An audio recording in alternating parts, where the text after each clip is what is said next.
Alors, je voulais dire bonsoir. Bonsoir à tous nos téléspectateurs de Croix Triomphante TV.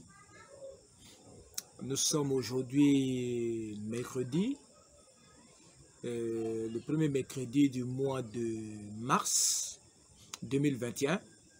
Et je tiens vraiment à m'excuser sincèrement pour ce grand retard que nous avons mis dans l'enregistrement d'un certain nombre de vidéos qui pour moi sont d'une importance capitale. J'ai commencé une série de vidéos sur ce que j'ai appelé l'évangile de Jésus-Christ, le véritable évangile de Jésus-Christ.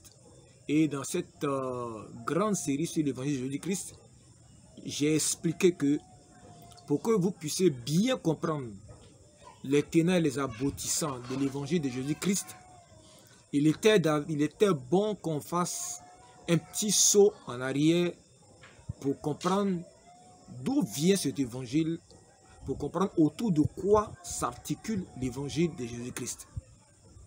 Car en effet, pour connaître l'histoire d'une chose, il faut souvent aussi retourner un peu en arrière et connaître l'histoire de cette histoire que j'ai appelée la préhistoire. Dans le cadre de l'évangile de Jésus, si vous voulez comprendre le sens profond de la mort de Jésus, de son sang qui est versé à la croix, de ses souffrances, de la communion de ses souffrances, de sa résurrection, il est indispensable que vous puissiez comprendre l'économie de l'Ancien Testament pour ce qui concerne le pardon des péchés.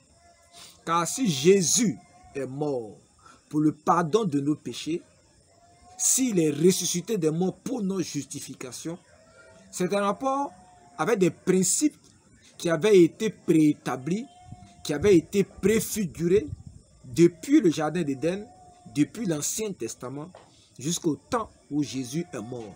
Jésus n'est pas que mort parce qu'il devait mourir, il est mort conformément aux dispositions qui régissent le règne de Dieu en ce qui concerne la justice de Dieu. C'est-à-dire, comment est-ce que Dieu rend le péché juste à ses yeux?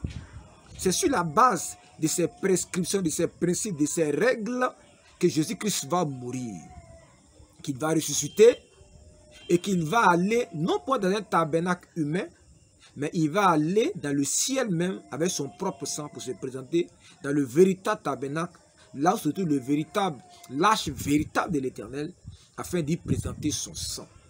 Alors j'ai fait donc quelques pas en arrière pour vous expliquer. Et je vous ai parlé de l'importance du sang dans la rédemption. Je vous ai parlé des deux lignées qui existent sur terre. Je vous ai parlé de la lignée du serpent ou la postérité du serpent et la lignée de la femme ou la postérité de la femme. Ces deux réalités qui existent dans ce monde. Je suis au regret de le dire, même si plusieurs serviteurs de Dieu ne penseront pas comme moi, parce qu'ils ont une conception très religieuse de Dieu. Ils pensent que Dieu est un religieux qui se préoccupe des apparences. Dieu n'est pas un religieux. Dieu est esprit. Voilà. Et il est vérité.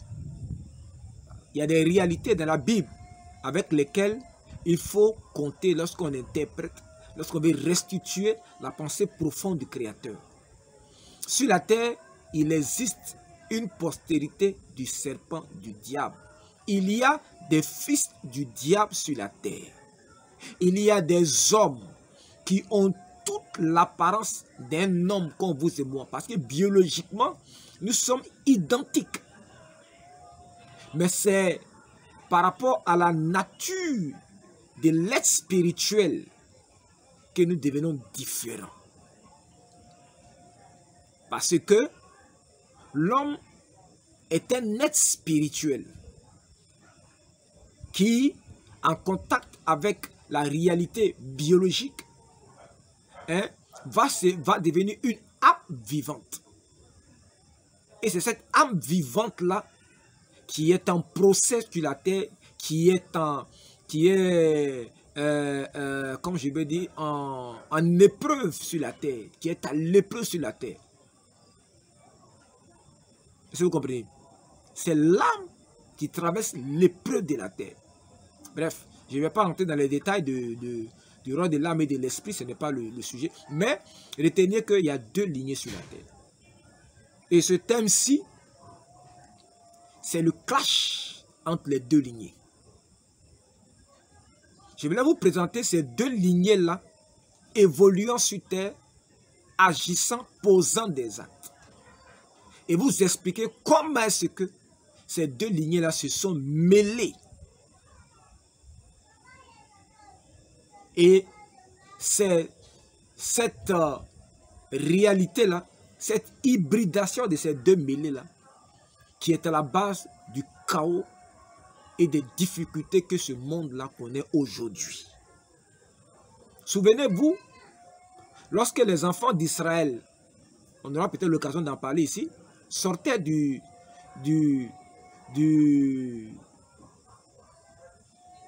nord de l'Égypte, de Goshen, où ils avaient été réduits en esclaves. Dans le livre de Exode, chapitre 6, on dit qu'en plus des enfants d'Israël, une multitude d'hommes de toute espèce avaient suivi les enfants d'Israël. Et c'est ceux-là qui, durant la traversée du désert, seront à l'origine de presque toutes les révoltes, de presque toutes les difficultés que Moïse va connaître durant la traversée du désert pendant les 40 ans. C'est eux qui vont exciter les enfants d'Israël à la convoitise, à toutes sortes de déviations, d'idolâtrie. Et les enfants d'Israël vont se mêler à ces gens-là.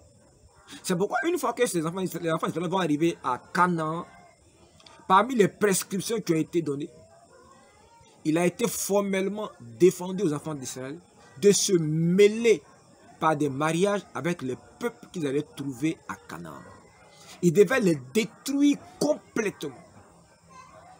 Même les animaux devaient être détruits. Les bébés, tout le monde devait être détruit. Ça ne vous fait pas penser à quelque chose? Dieu serait-il devenu un être cruel au point de tuer même les bébés, de tuer les animaux? C'est parce que il y a une réalité sous-jacente qui n'est pas exprimée de façon explicite dans la Bible et que j'essaie de vous faire comprendre. Il y a deux lignées. Et ces lignées-là se mêlent par le sang, se mêlent par les alliances de mariage, se mêlent par la sexualité. Et Dieu avait voulu, à partir d'Israël, conserver une lignée pure, afin que c'est de cette lignée-là puisse naître le Messie, le Christ, le salut du monde. Vous savez, je lisais il y a quelques temps, quelques années en arrière, c'était des recherches que je faisais sur Internet, et j'ai découvert que dans certaines familles royales en Europe, qui ont fait des alliances sataniques et démoniaques, ou dans certaines familles de sorciers, ceux qui veulent comprendre pouvaient regarder Harry Potter. Le diable veillait à ce que, dans cette lignée-là, il n'y ait pas de famille juste. C'est ce que les gens appellent souvent le sang bleu. Il veillait à ce que cette lignée-là soit une lignée pure, complètement engagée dans le satanisme. Que ce ne soit que des fils du diable, de père à fils, de génération en génération. Qu'il n'y ait aucun sang juste dans cette lignée.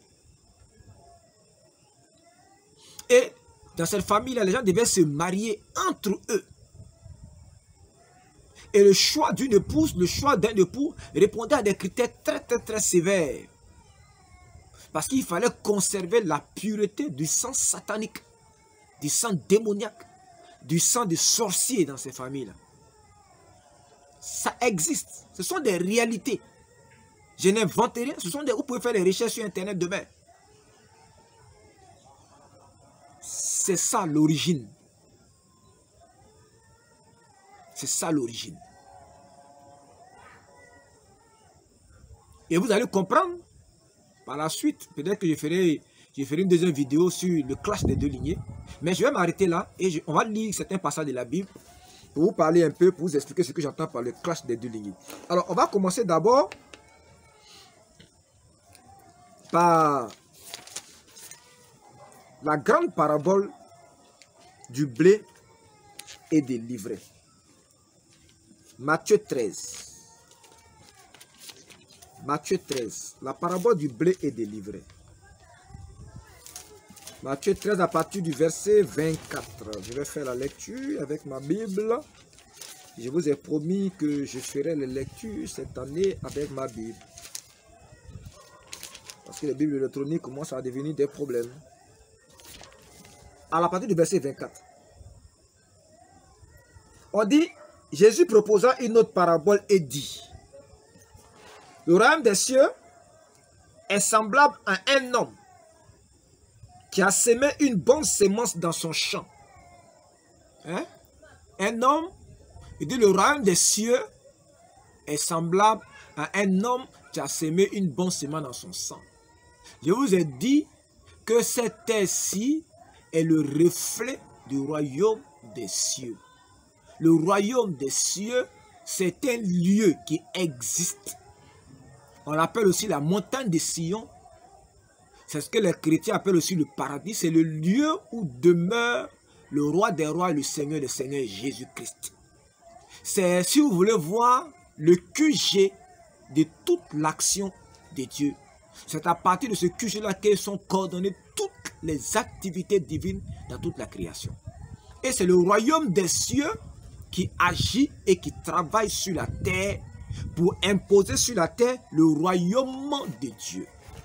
J'aurai l'occasion d'expliquer ça. Dans le royaume des cieux, c'est comme un pays dont la mission, c'est d'être l'ambassadeur du royaume de Dieu, qui est un règne sans existence, je peux dire étatique ou bien existence matérielle. Le royaume de Dieu, c'est une influence. Mais le royaume des cieux, c'est un lieu. Si vous voulez, je vais utiliser des mots impropres. C'est comme si le royaume des cieux, c'est un pays, c'est une planète. Le royaume des cieux a ses ambassadeurs, le royaume des cieux a ses ministres, le royaume des cieux a son armée. Et c'est le royaume des cieux qui travaille dans toute la création pour y faire régner Dieu et sa volonté qu'on appelle le royaume de Dieu. Donc, il dit, le royaume des cieux est semblable à un homme qui a semé une bonne semence dans son champ. Mais pendant que les gens dormaient, ne me demandez pas ce que ça veut dire pendant que les gens dormaient, je ne sais pas à quel moment les gens dormaient. La Bible dit que Dieu, il est celui qui ne dort, ni ne veille, ni ne sommeille. Mais ici, la Bible dit que les gens dormaient. Voilà. Je ne sais pas ce que ça veut dire, mais c'est ce que la Bible dit. Mais pendant que les gens dormaient, son ennemi, c'est qui? C'est le diable, vint, sema de l'ivraie parmi le blé et s'en alla. Lorsque l'herbe eut poussé et donné du fruit, l'ivraie parut aussi. Les serviteurs du maître de la maison vinrent lui dire, Seigneur, n'as-tu pas semé une bonne semence dans ton champ? D'où vient donc qu'il y a des livrets? Il a répondu, c'est un ennemi qui a fait cela. Et les serviteurs lui disent, veux-tu que nous allions l'arracher? Non, dit-il, de peur qu'en arrachant l'ivraie, vous ne déraciniez en même temps le blé. Laissez croître ensemble l'un et l'autre jusqu'à la moisson. Et à l'époque de la moisson, je dirai au moissonneur, arrachez d'abord l'ivraie et liez-la en gerbe pour la brûler, mais amassez le blé dans mon grenier. Voici la parabole du blé et des livrets. Alors, si vous cherchez sur Internet le blé et livret, pour ceux qui sont dans des pays où il y a de l'agriculture, où on plante du riz, vous allez voir, ce qu'on appelle livret ici, c'est du mauvais blé en fait. C'est du mauvais blé. Quand on sème les deux sous forme de semences, tu ne peux pas les distinguer jusqu'à ce que les herbes commencent à pousser. Les connaisseurs, quand ils regardent, ils savent que ça c'est l'ivraie, ça c'est le blé. Mais si tu ne connais pas, en voulant déraciner l'ivraie, tu dis de déraciner aussi le blé. Parce que les deux sont parfaitement identiques. La seule différence, c'est que l'ivraie ne porte pas de blé qui parviennent à maturité. Et que c'est au temps de la moisson que l'ivraie est complètement exposée et qu'il n'y a aucune chance sur un milliard de se tromper en déracinant l'ivraie, de déraciner aussi le blé. Mais tant que les deux sont encore sous forme d'herbe, il est difficile de distinguer le blé de l'ivraie. Aujourd'hui, vous ne pouvez pas simplement en regardant un homme dire que ah, lui là c'est la postérité du serpent, ah, lui là c'est la postérité de la femme, c'est un fils de Dieu. Ce n'est pas possible. Il n'y a humainement parlant aucune possibilité de distinguer la postérité du serpent de la postérité de la femme. Je vais vous donner un exemple. À supposer que quelqu'un ait connu le brigand qui a été crucifié à la croix avec Jésus. Il ne parle pas de celui qui se plaignait, mais il parle de celui qui a reconnu la messianité de Christ et qui a demandé au Seigneur Jésus de se souvenir de lui lorsqu'il revenait dans sa gloire. Cet homme-là, c'était un brigand. Au temps des Romains, n'allaient à la croix que des grands brigands, des brigands de grands chemins que ni la prison, ni le fouet, ni le châtiment n'avaient pu briser. Donc que cet homme-là soit arrivé à ce stade d'être crucifié à une croix, c'est que c'était vraiment un homme d'une très mauvaise vie. Un véritable délinquant, un véritable brigand. Mais cet homme-là, c'était un fils de Dieu. C'était un fils d'Abraham. Cet homme-là fait partie de la postérité de la femme. Mais regardez dans quelles conditions il a fini sa vie. Et regardez comment est-ce que Dieu va opérer pour pouvoir le racheter à quelques ultimes secondes de sa mort. Je suis sûr que ceux qui l'ont vu pendu à la croix ont dû se dire, oh, cet homme-là, il va en enfer. Parce que le discours, les chants qu'il y a eu en lui et puis le Seigneur Jésus-Christ, très peu d'hommes en son temps ne savaient que ces choses s'est passées. Mais comme Dieu, il veut nous enseigner quelque chose, il a voulu que ce petit discours, cet échange de quelques secondes entre Jésus crucifié à la croix et ce brigand-là puisse nous servir de leçon. Il a voulu qu'il en reste une trace. Pour faire quoi?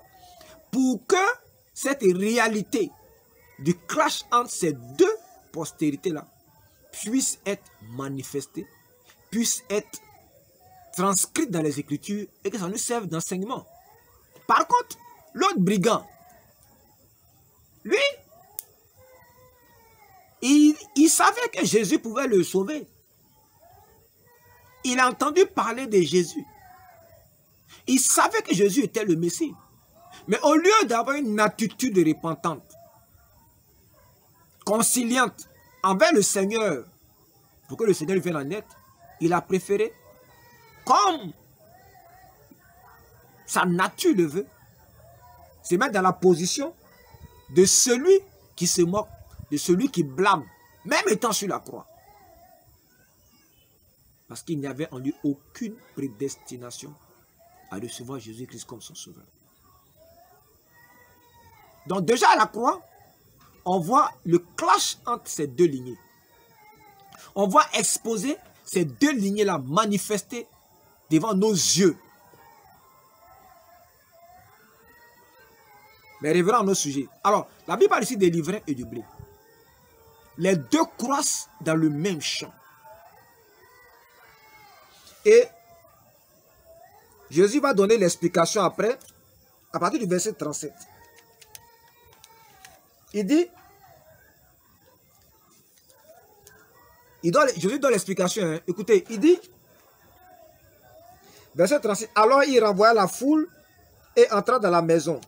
Ses disciples s'approchaient de lui et dit, explique-nous la parabole des livrets du champ. Il répondit, celui qui sème la bonne semence, c'est le Fils de l'homme. C'est le Fils de l'homme. Le champ, c'est le monde. La bonne semence, ce sont les fils du royaume. Vous voyez? Les bons semences, ce sont les fils du royaume. Ils sont nés fils du royaume. La Bible n'a pas dit, ce sont ceux qui vont devenir chrétiens. Hein. C'est une autre, la nouvelle naissance, c'est une autre réalité. Les fils du royaume aussi doivent naître de nouveau aussi. Vous voyez? Les fils, la bonne semence sont les fils du royaume. Ils sont fils du royaume. Ils ont été sémés dans le monde comme fils du royaume. Écoutez-moi bien. Ici, là, la Bible de personne ne parle pas ici d'évangélisation. Ne parle pas d'évangélisation. Si il parlait d'évangélisation, on aurait dit que la bonne sémence, là, c'est la prédication de la parole. Mais la Bible que la bonne semence, ce sont des hommes. Ils sont semés fils du royaume. Ils sont semés où? Ils sont semés dans le monde, sur la terre. Ils sont semés comme fils du royaume. Ils le sont selon leur identité. Ils le sont selon leur nature.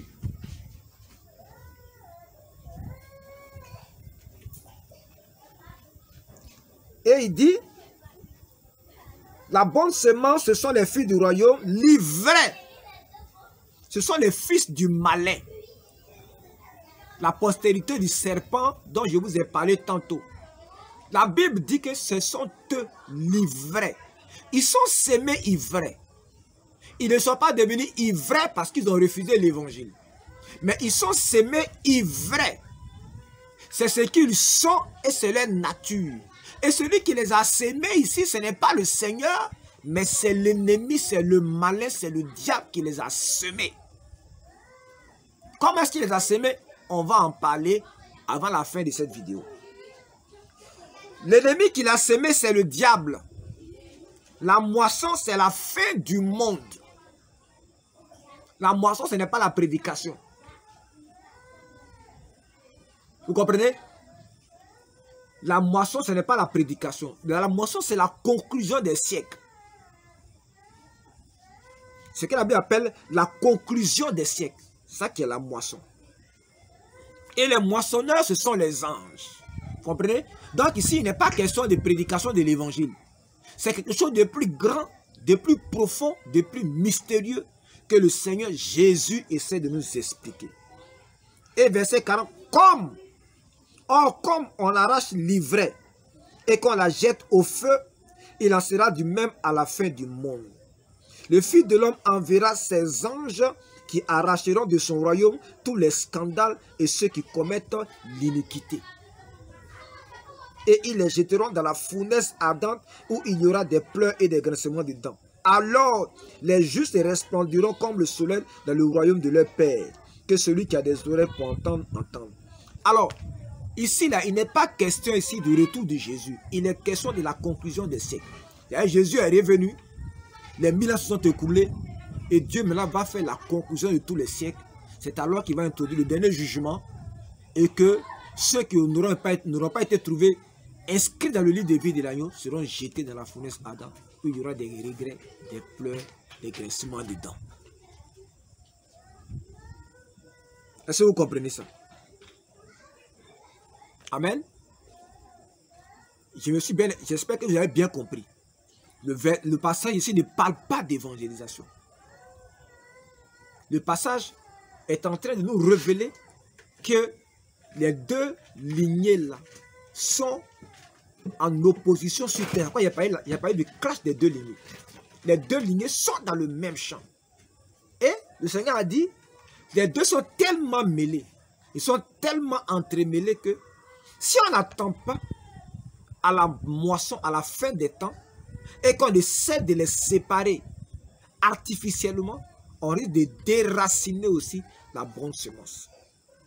Vous allez comprendre pourquoi c'est que ces fils du royaume-là, ils sont recrutés, ils sont appelés dans le royaume, non pas par le jugement, mais par la prédication de l'évangile. C'est ce que Jésus a essayé d'expliquer aux Juifs qui avaient cru en lui, dans le livre de Jean au chapitre 8, pour leur dire que c'est en croyant en lui qu'on devient fils de Dieu. C'est ce qu'il avait essayé de dire. Mais on aura l'occasion de lire ça. Lisons un autre passage. Luc chapitre 8. Versets 5 à 18. Luc 8, verset 5 à 18.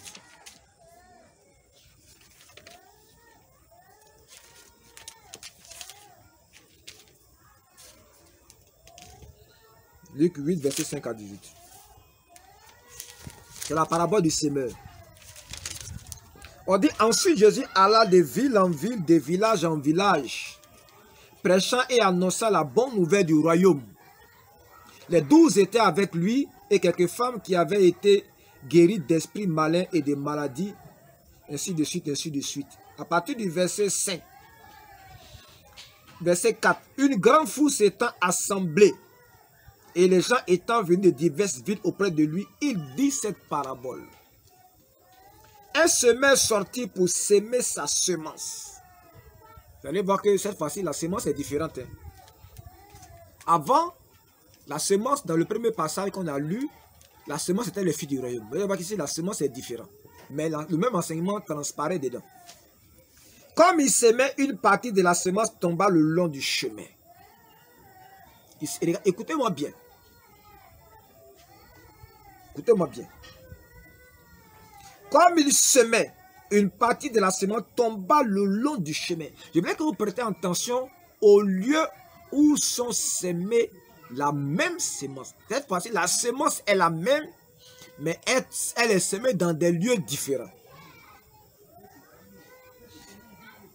Une partie de la semence tomba le long du chemin. La première partie, c'est le long du chemin.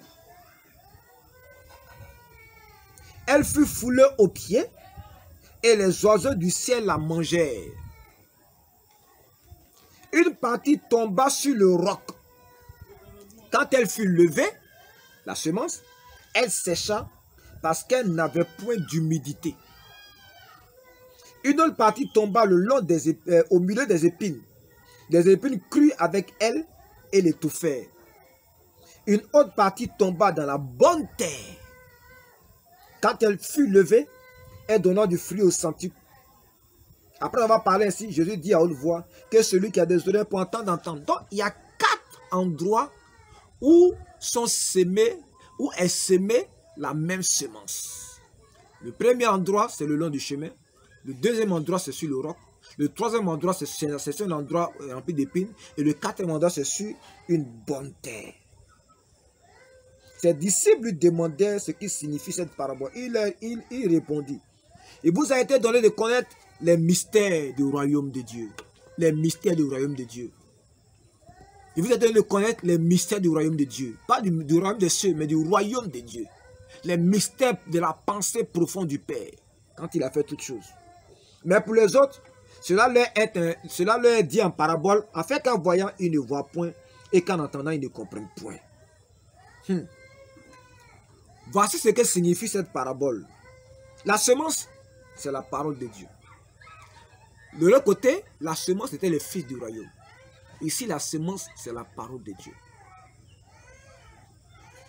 Ceux qui sont le long du chemin, dans le long du chemin ici, là, ça catégorise un type d'homme parmi tous ceux qui entendent la parole de Dieu. Donc Jésus ici, à travers cette parole, il va nous expliquer qu'il y a 4 types d'hommes face à la parole de Dieu.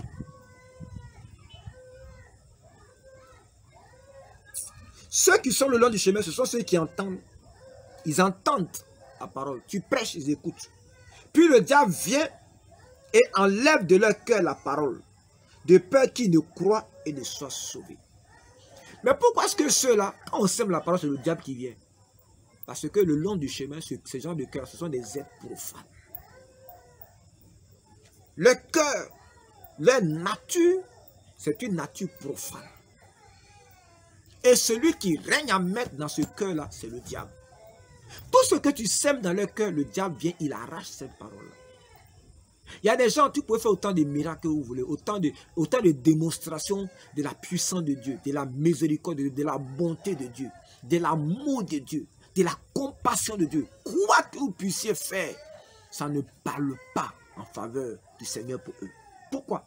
Parce que leur cœur, c'est le long du chemin. C'est comme ça que leur cœur est. Ici, le cœur, ici, vous voyez l'esprit, hein, la nature d'esprit. Et là où on sème la sémence, là, c'est dans l'âme. Donc, de par la nature de l'être spirituel qui est dans ce corps-là, ces gens-là ne peuvent pas se convertir au Seigneur Jésus-Christ. Ils ne peuvent pas garder la semence de Dieu dans leur cœur et la laisser les transformer. Pas possible. Dès que la semence est semée, comme leur cœur est un cœur profane, est un cœur vil qui appartient à Satan, le diable vient, il est le maître de leur cœur, il enlève la semence et il s'en va avec ça. Ceux qui sont le roc, ce sont ceux qui, lorsqu'ils entendent la parole, la reçoivent avec joie, mais ils n'ont point de racines. Ils croient pour un temps et ils succombent au moment de la tentation. C'est la deuxième catégorie de personnes. Ceux-là, ils ont la capacité de recevoir la semence. Pourquoi?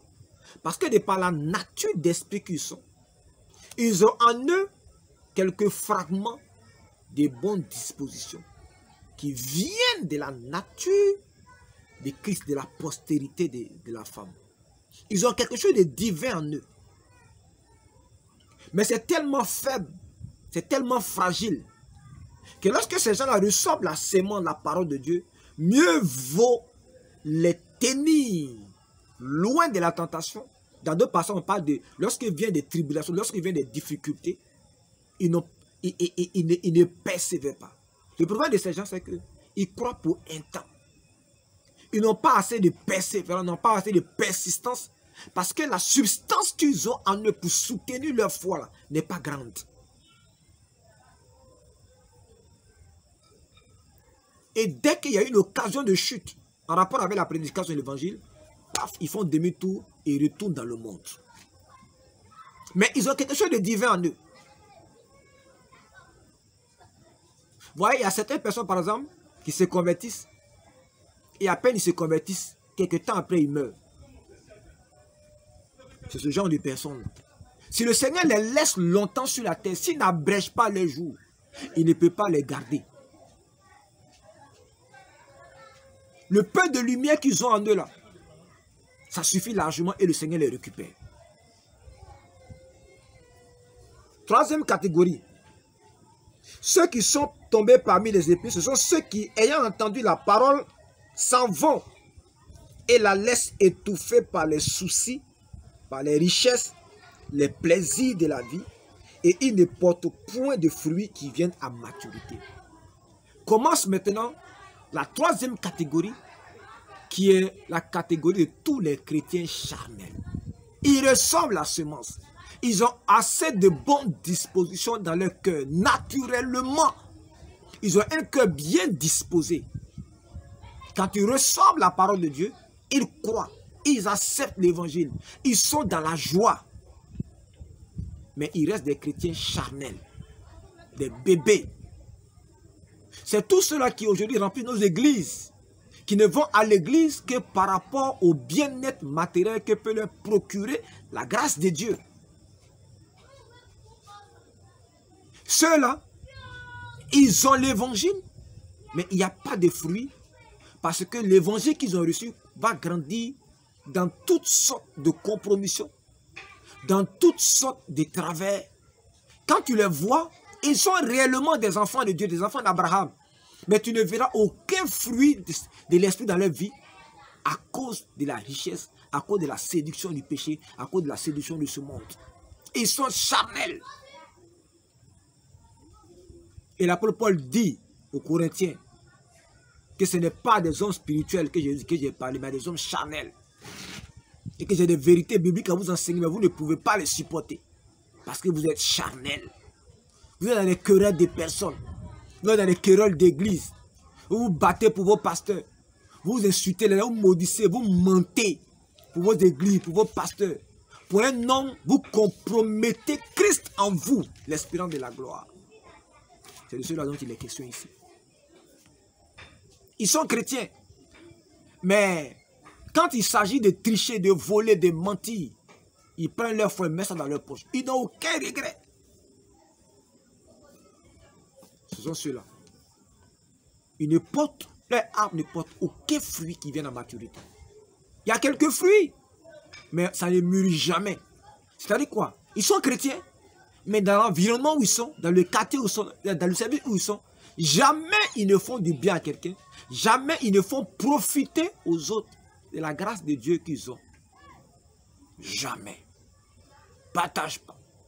Toujours en colère. Méchant. Traître. Imposteur. Enflé d'orgueil. Fanfaron. Vantard. C'est de cela dont il est question. Verset 15. Ce qui est tombé dans la bonne terre, ce sont ceux qui, ayant entendu la parole avec un cœur honnête et bon, la retiennent et portent du fruit avec persévérance. Dans la dernière catégorie, ce sont ceux-là que la Bible appelle les élus et les fidèles. Les deux premiers, le deuxième et le troisième, c'est ce que la Bible appelle les appelés. Car il y a beaucoup d'appelés, mais il y a peu d'élus. Les élus, ce sont ceux-là. Il y a un témoignage de l'évangile de Jésus. Ils en portent les fruits. La Bible dit que leur cœur est naturellement bon et honnête. La sémence de Dieu, lorsqu'elle tombe dans leur cœur, elle trouve en eux de bonnes dispositions. Et puis eux-mêmes, là, ils créent des conditions pour que cette sémence puisse croître et porter du fruit. Donc, chers amis, voilà. Et Jésus vous dit, car il n'y a rien de caché qui ne doit être découvert, rien de secret qui ne doit être connu et mis à jour. Et ça, c'est un grand secret que Jésus-Christ nous révèle ici. Donc, pour me résumer, si on s'en tient à ce passage-là, il y a 4 catégories de personnes par rapport à la nature de l'être spirituel qui est en nous. Dans ces 4 catégories-là, il y a une seule qui reçoit l'évangile et qui manifeste en portant du fruit. Quand tu les approches, quand tu les vois vivre, tu es convaincu que Jésus-Christ est vrai. Tu es convaincu que Jésus-Christ est vrai. Parce qu'ils vivent cette vie chrétienne. Parce que l'évangile se reflète sur eux. Je n'ai pas dit qu'ils font semblant pour faire des... Non, mais l'évangile se reflète sur eux. Ce n'est pas un effort qu'ils font. La nature des cœurs qu'ils sont fait que lorsque la sémence tombe dans leur cœur, ils portent naturellement du fruit. Ils ne font pas d'effort. Voici donc, bien aimé, la première partie de ce thème-là sur le clash des deux lignées. Je vous ai montré ici, exposé ces deux réalités-là à travers ces deux paraboles. Jésus a dit, il n'y a rien de secret qui ne soit connu. C'est un secret millénaire que sur la terre, tous ceux que nous voyons avec une apparence d'homme ne sont pas tous des hommes selon la volonté de Dieu. Ce ne sont pas tous des hommes dans la lignée de Christ, dans la lignée de la femme. Plusieurs sont des fils du diable, des fils du malin. Que Dieu nous bénisse. Bonne soirée à vous. Digérez déjà cette première partie. Je reviendrai pour faire une seconde vidéo pour continuer la deuxième partie de ce thème-là, le clash des deux lignées. Grâce et paix sur vous. Barnabas Omiré vous salue au nom de Croix Triomphante TV. Amen.